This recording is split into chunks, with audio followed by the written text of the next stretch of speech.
Hey guys, today we ladle ourselves into the murky, bubbling heart of medieval Europe, not the knight's banquet or royal feast, but the wooden, bowl reality of 90% of the population.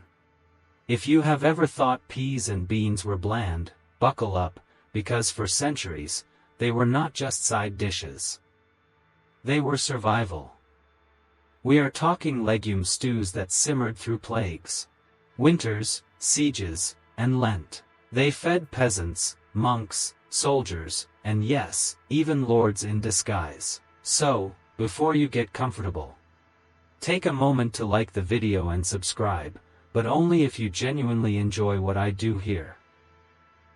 You wake to a smell that is earthy, thick, warm, in the way muddy boots left by the hearth are warm. You are curled under a scratchy wool blanket, in a one-room timber hut, and someone's already tending the pot. The woman stirs with a carved stick. Not exactly a ladle. Definitely not sanitary. But the stew bubbling in the cauldron is your breakfast. Maybe lunch, too. You sit up and peer inside. It is peas. Maybe fava beans, too. Hard to tell. They have broken down into a greenish, gray mush with tiny islands of floating barley. The scent is sharp with onions, but the base note is unmistakable: legumes. Protein of the poor. You slurp from a wooden bowl past your way, steam curling into the morning frost. The texture is thick. The taste is mild, but after a few bites, it grows on you, salty, soft, slightly nutty. It fills your belly fast, which is the point. This is not cuisine. This is sustenance. In the Middle Ages, this was as standard as breathing. Peas and beans were not backup singers, they were the stars. Meat, maybe once a week if you are lucky. Cheese, rare. Eggs, seasonal. But legumes, they kept. They grew easily. They came dried in sacks the size of toddlers. And more importantly, they gave you something most peasant diets lacked: protein. One mainstream historical fact: by the 12th century, dried peas were so essential that many manorial records listed them as part of a laborer's expected wages. You did not just get paid in coin, you got paid in calories. You wipe your mouth and glance around. A child is shelling beans in the corner, her little fingers moving fast. Practiced. Outside the window, really more of a gap stuffed with rag, someone's feeding pea pods to the chickens. Nothing wasted. Not ever. The woman ladling seconds tells you last year's harvest was lean.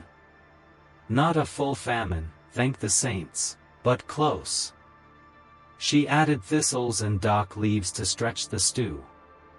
You nod. It is bitter. But it works. Historians still argue whether the legume-heavy diet was purely necessity or if it was occasionally by choice. Some records mention families deliberately planting peas over grain because they preferred them.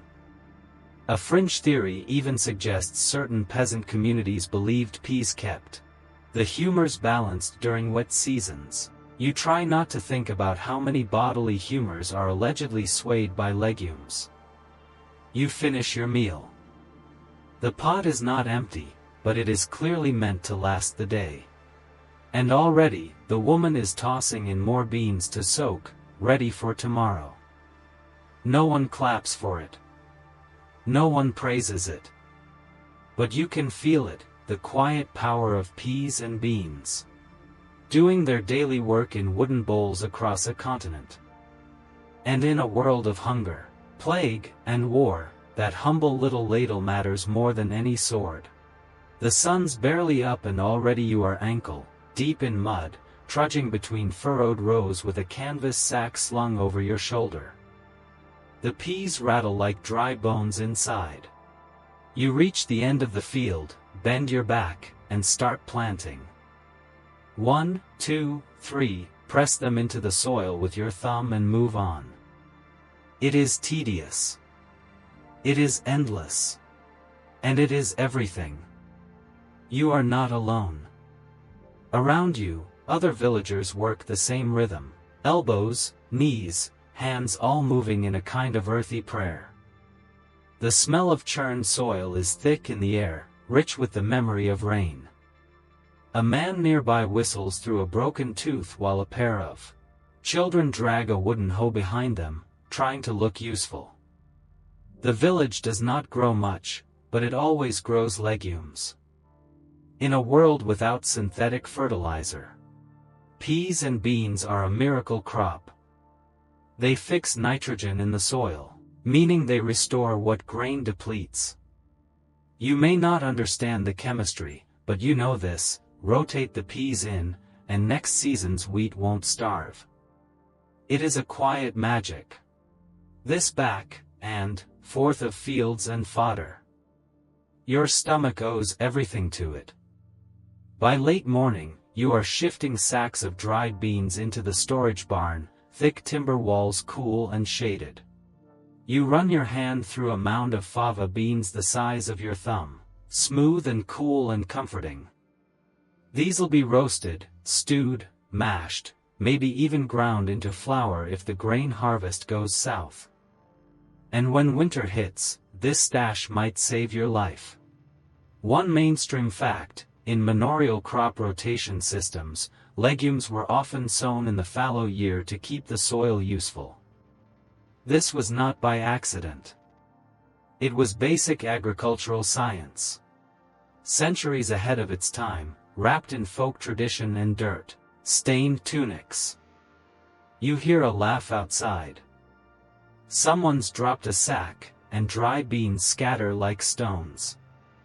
A goat bolts over and starts eating them before anyone can stop it. Everyone groans, then laughs again. In this village, losing a few beans is a tragedy softened only by absurdity. In the corner of the barn, old sacks are hanging from the rafters. Last year's leftovers. Or maybe the year before. Hard to tell. One sack is labeled with a faint mark you recognize as a local noble's crest. Rent paid in peas. Literal feudal protein redistribution. Historians still argue whether this kind of food sharing was generosity or coercion. Did the Lord help his people through hard winters, or simply collect the best legumes first? One fringe tidbit suggests some peasants would sneak legumes into their lords' wheat tithes, claiming flour filler, to stretch their own stocks. By noon, your knees ache and your hands are stained green. The sun beats down now, and the field has changed character. From a misty patchwork to a baking arena. Yet the villagers keep at it, even singing a planting chant that is half prayer, half complaint. The tune is older than anyone here. Passed down with seed and sweat. You head back toward your hut for a brief meal. A cold bowl of yesterday's stew, thickened to a paste, laced with garlic and what might be nettle. It is not glamorous. But it is yours. You lean against the wall and let the shade cover your face. Beans in the dirt. Beans in the pot. Beans in your belly. Somehow, that is enough. You wake in the darkness before dawn to a strange sound, bubbling. Not the gentle burble of a nearby brook, but the heavy, viscous glug of something stewing. You sit up. It is chilly. The hearth's alive with orange coals, and your neighbor's already hunched beside a blackened iron pot, stirring what smells like a mash of last year's peas. Onions, and, if you are being honest, regret. She greets you with a grunt and hands over a wooden bowl. Breakfast. It is beige, warm, and tastes faintly of soot and garlic. You chew slowly. It is not bad. It is not good. It is peas again. But you do not complain, because you know what the alternative is. This thick paste is what gets you through days of work, weeks of cold, seasons of meatless Lent. The medieval peasant diet is 70% bread and legumes, if you are lucky. Meat, rare. Cheese, uncertain. But peas and beans, they are dependable. In towns and castles alike, kitchens hum with variations of the same tune, pottage. The great unifier. Toss whatever you have got into a pot. Water, old root veg, barley, dried broad beans, maybe the heel of a ham bone if fortune's been kind, and simmer until time forgets it. You have seen pottage served at weddings, funerals, feast days, and famine weeks. It is the dish of the people, because it feeds everyone. One mainstream fact: pottage was the foundational dish of medieval Europe, adaptable to rich or poor depending on what got thrown in. You could feed a dozen or 100. Just add more water. But even here, variety sneaks in. Your friend brags about a neighbor who mixes in crushed peas with honey and vinegar for a sweet pudding. You are skeptical. Another family roasts chickpeas with leeks on feast days. A few bold households mash beans with onions and pan, fry them like fritters.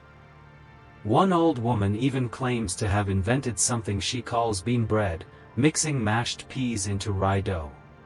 It is dense. Very dense. Could double as roof tile.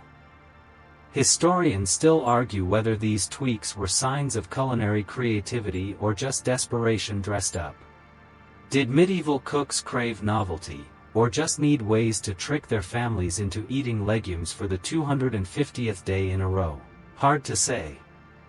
But we do know cookbooks from noble households often included pea-based dishes, thickened with almond milk, saffron, and eggs. The same peas, just fancier boots. Fringe accounts suggest that some regions believed certain legumes had mystical properties. A bowl of lentils for luck. A garland of pea flowers to ward off bad dreams. Even whispers that crushed fava beans rubbed on the door kept demons from entering. You do not know if that is true, but your neighbor swears by it. Her door smells weird, but she sleeps soundly. As the sun rises, more neighbors appear, drawn by the steam and the chance of a warm bite.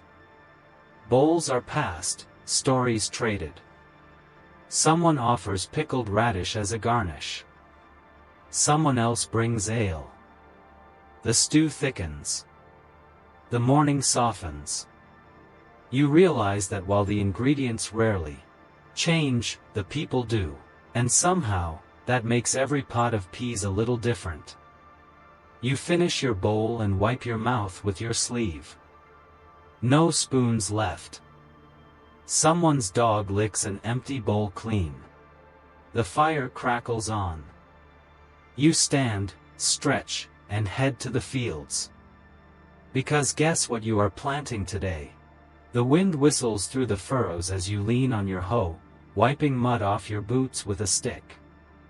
Spring planting is no romantic stroll. Your hands ache. Your back's plotting revenge.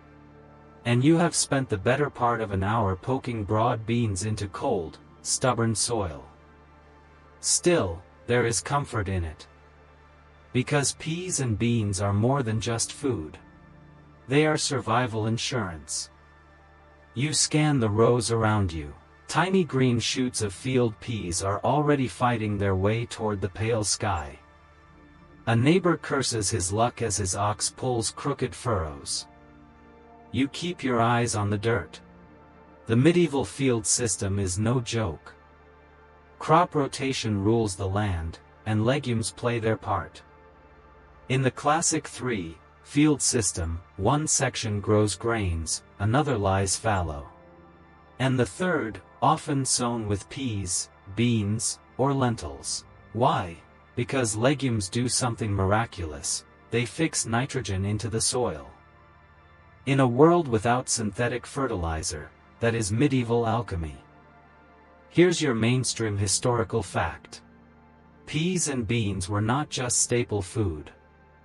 They were essential for soil health, restoring the land after exhausting grain cycles. Farmers may not have known the chemistry, but they saw the results. Healthier crops, better yields, fewer curses muttered at the heavens. You step around a young boy plucking beetles off the bean vines with alarming precision. He grins. "Dinner," he says, holding one up. You are not sure he is joking. And still, across Europe, the humble legume wears different masks. In Italy, chickpeas stewed with olive oil and garlic warm the bellies of fishermen. In France, white beans fill earthen crocks layered with scraps of sausage or goose, Cassoulet's ancestor, rich and rustic. In England, dried peas become pudding, not the sweet kind, but a green mash spooned onto trencher bread and called a meal. You recall hearing about monks who fasted for entire seasons, sustained on lentil broth and prayer. One abbey even had a pea master, a title that sounds fake but was deadly serious. His job, manage stocks, oversee planting, and ensure no one went hungry during winter's last gasp. Still, historians argue whether legumes were universally beloved or just relentlessly tolerated. Were they respected for their nourishment, or resented for their monotony? Some scholars claim bean fields were seen as lower status compared to wheat or barley, but archaeological finds suggest otherwise. Clay pots full of carbonized lentils, unearthed from kitchens old enough to remember Charlemagne, hint at a long, loyal legacy. Fringe stories, oh, they abound. In parts of rural Germany, farmers sow beans under moonlight to ensure fertility. In the Low Countries, some bury a coin with the first seed for luck. There is even a Welsh folktale where a man eats only peas for 7 years and wakes up able to speak with birds. You try eating only peas for a week. You mostly just hallucinate weasels. By afternoon, the planting's done. You stretch, survey your work, and sip water from a clay jug that tastes like moss and hope. The field is quiet now, lines of beans and peas tucked under soil like secrets waiting to rise. As you walk home, basket over one shoulder, you pass a family shelling last year's crop by hand. Their fingers fly, their voices low. Dinner's being made already. And tomorrow, more of the same. You do not mind. Because somehow, these little green and brown seeds, dry, wrinkled, humble, hold the weight of your entire year. And maybe, your entire future. The evening bells toll as you slip inside the manor's hall, boots slick with mud, stomach already rumbling. Tonight, you are not eating in a cottage. You have found yourself among tapestries and torches, long tables, and loud lords. But do not be fooled, peas and beans are here, too. They have just had a makeover. Servants carry in trenchers filled with savory pottage thickened with yellow, split peas. A second course, pigeon glazed in honey and vinegar atop a puree of broad beans and herbs. Then, believe it or not, tiny lentil cakes, spiced and fried, served with a side of pickled onions. This is not your average peasant's dinner. This is legume couture. You sit on a bench, catching scraps of gossip between bites. A merchant snorts, "No meat tonight. The cook's gone mad." But he eats anyway, and fast. Beside you, a young noble fiddles with a spoon carved from bone, stirring a soup he is probably too proud to admit he enjoys. Even here, among velvet and veal dreams, peas and beans sneak their way in. Because truth is, legumes are not just survival food. They are flexible, filling, and, if dressed right, fashionable. Some noble households even feature them in feasts, disguised under layers of spice and garnish. One cook boasts of turning chickpeas into mock hazelnuts. Another brags about a bean custard that fooled a visiting bishop. He did not bless it, but he did ask for seconds. And yet, historians still argue whether legumes truly crossed class lines or simply crept in under culinary camouflage. Did elites genuinely crave lentil stews, or were they just tolerating them on meatless days? Recipes from noble kitchens survive, but the ingredients list can be suspiciously vague. Green pulse, field seed, bean mash. Were these code for common food, or quiet nods to culinary thrift? What we do know is that peas and beans carried stories far older than the Middle Ages. In Roman times, fava beans were linked with the dead. In ancient Greece, philosophers debated whether beans contained souls. And in medieval Europe, well, legumes appear in fertility rites, dream interpretations, and even saintly visions. One mystic claimed she was fed divine truth in the form of a glowing lentil.